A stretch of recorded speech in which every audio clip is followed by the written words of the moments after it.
Hello friends, welcome to Geetha Mami recipes. இன்றைக்கி எங்கள் lunch menu என்ன அப்படிங்கிறது பார்க்கலாம். லன்ச் அண்ட் பிரேக்ஃபாஸ்ட் மெனு என்னங்கிறத பார்க்கலாம்.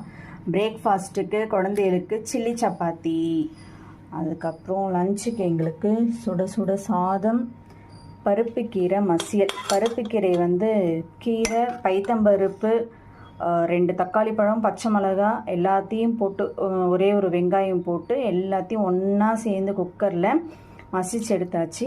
அதுக்கு கடுகு, உளுத்தம்பருப்பு, காஞ்ச மிளகாய் தாளித்து கொட்டியிருக்கேன். அவ்வளோதான் கீரை மசியல். நீங்கள் வேணுன்னா தண்ணி கூட ஆட் பண்ணிக்கலாம். நான் கொஞ்சம் கட்டியாக தான் சாப்பிடுவோம், அதனால் இந்த பதத்துக்கு நான் இறக்கின்ட்டேன். அதுக்கப்புறம் தக்காளி ரசம், வெறுமனே தக்காளி ரசம், பருப்புலாம் போடாத ஒரு தக்காளி ரசம்.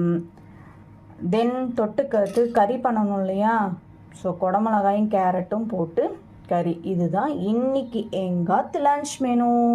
இந்த வீடியோ பிடிச்சிருந்தா லைக் பண்ணுங்கள், மறக்காமல் கீதா மாமி ரெசிபீஸ்க்கு சப்ஸ்கிரைப் பண்ணிவிடுங்க. தேங்க்ஸ் ஃபார் வாட்சிங் with me Seetha Lakshmi. Bye.